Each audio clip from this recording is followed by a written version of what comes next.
For most of history, armies fought for land, loyalty, and survival. A soldier's identity was tied to a lord, a city, a dynasty, or a cause.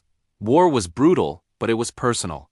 Then something changed. Violence detached from loyalty. Fighting became a service, and war, for the first time, could be bought. Welcome to the Financial Historian, where money, power, and history collide. And nothing is ever as simple as it looks. The Mercenary Revolution didn't arrive with a single battle or treaty. It emerged quietly, almost logically, as economies changed.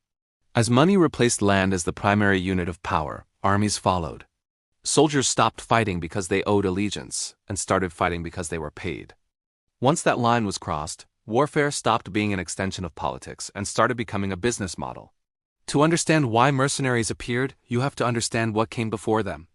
In medieval Europe, armies were built on feudal obligation.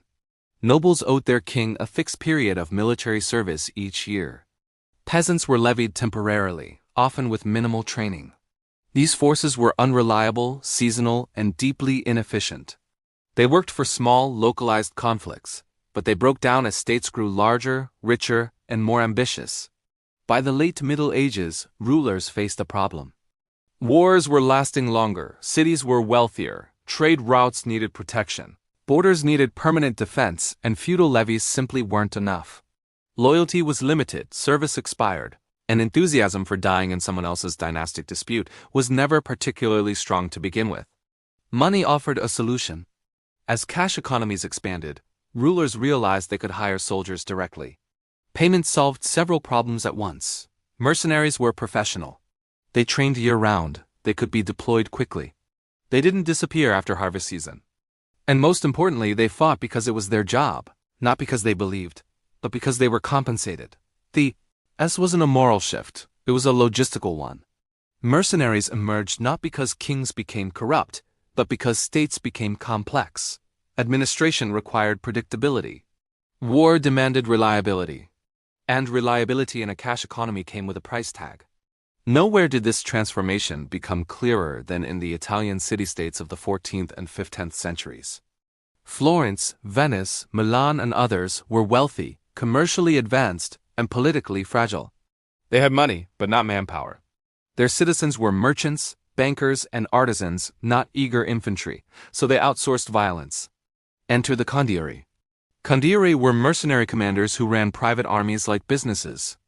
They negotiated contracts known as condotte that specified payment, duration of service, troop numbers, and even acceptable levels of risk.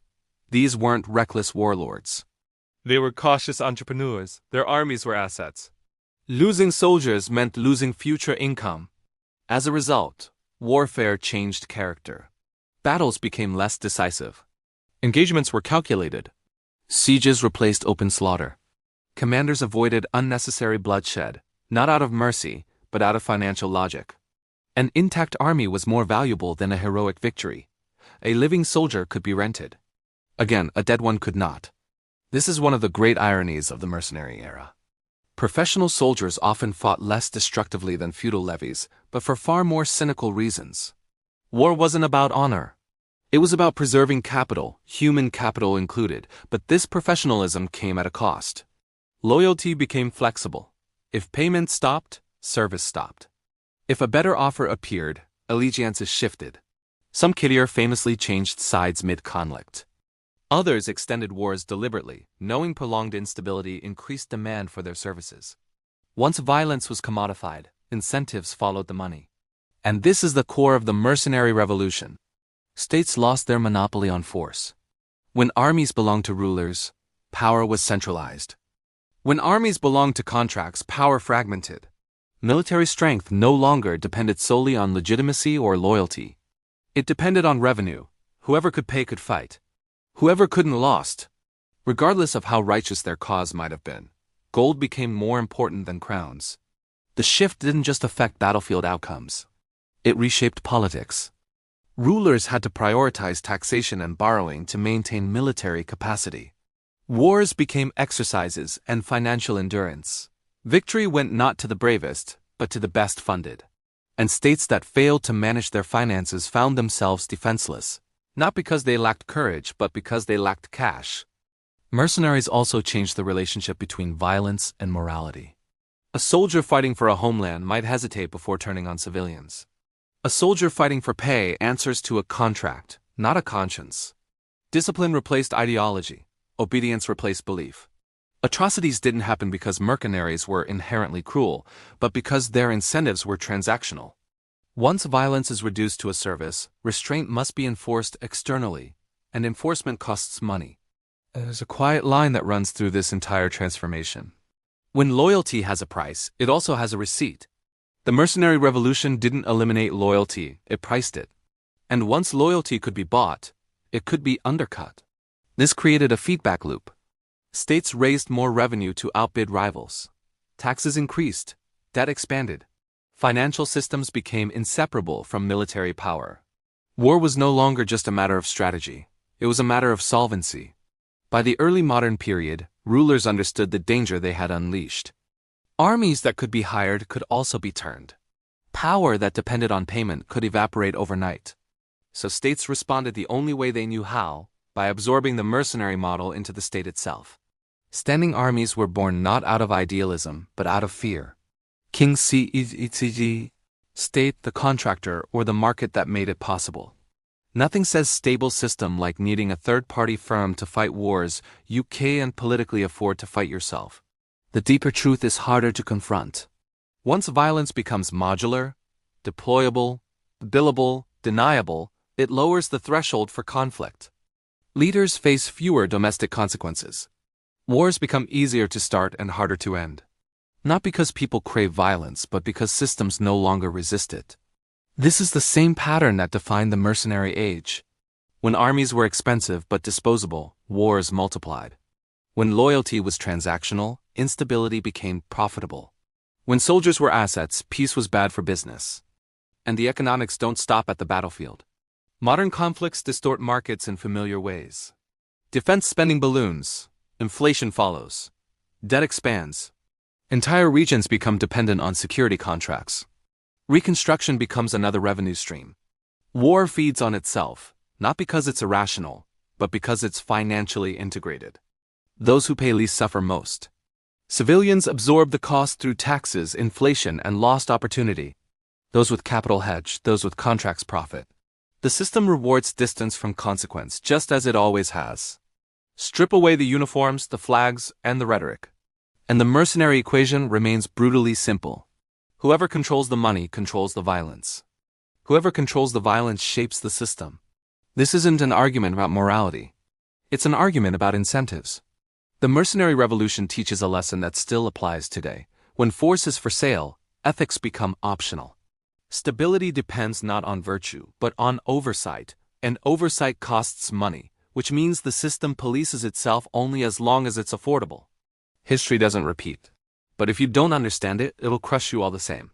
The moment armies stopped fighting for kings and started fighting for gold, war stopped being an exception and became a feature. Not because humanity changed, but because the math did. If this gave you a new perspective, hit subscribe. History has the answers. Centralized recruitment, standardized pay, and imposed uniforms not to restore honor, but to control incentives. Soldiers became permanent employees. Loyalty was no longer negotiated contract by contract. It was enforced through bureaucracy, discipline, and regular wages. On paper, the mercenary era was over. In reality, it had simply been nationalized. The logic remained unchanged. Soldiers still fought because they were paid. The difference was who signed the checks. This shift locked governments into a permanent financial obligation. Standing armies required continuous funding and peacetime and war alike. Taxes had to rise. Borrowing became routine. Entire financial systems were redesigned to sustain military payrolls. The modern state didn't just emerge alongside permanent armies. It was built to feed them. If there were a gold medal for financial denial, policymakers would still be on the podium. Because once violence depends on cash flow, war becomes an accounting problem before it becomes a strategic one. States no longer asked, "Is this war just?" They asked, "Can we afford it?" And that question reshaped everything from taxation to central banking. The 17th and 18th centuries turned warfare into a contest of balance sheets. Britain didn't dominate Europe because it fielded the largest armies. It dominated because it built the most sophisticated financial system, long-term government debt. Centralized taxation, reliable credit markets, these weren't economic luxuries. They were military necessities. France learned the lesson the hard way. Lavish spending on armies without matching financial reform helped push the monarchy toward bankruptcy. By 1789, the crown still had soldiers, but no sovereignty. The French Revolution wasn't triggered by ideology alone. It was triggered by an exhausted treasury. Money didn't just fund war. It decided who survived it. And this is where the mercenary logic resurfaces quietly in the modern world. The 20th century pretended to bury mercenaries under nationalism and mass conscript. Tie-in, citizens fought for flags, not paychecks. At least rhetorically. But even then, the economic machinery never stopped running. Soldiers were still compensated, contractors still supplied weapons, industries still profited. War was framed as duty, but operated as enterprise. Then toward the end of the century, the masks slipped. Private military companies reappeared, not as rogue bands, but as corporate entities. They offered security, logistics, training, and combat services. Governments hired them to reduce political risk, sidestep troop limits, and outsource accountability. These weren't medieval condottiere with swords. They were firms with legal teams, invoices, and shareholder interests. The mercenary revolution hadn't returned. It had evolved. Today, violence is once again a service. It's packaged, regulated, and branded. Contracts specify scope. Liability is managed. Casualties are reclassified. And responsibility becomes diffuse. When something goes wrong, it's rarely clear who is accountable. The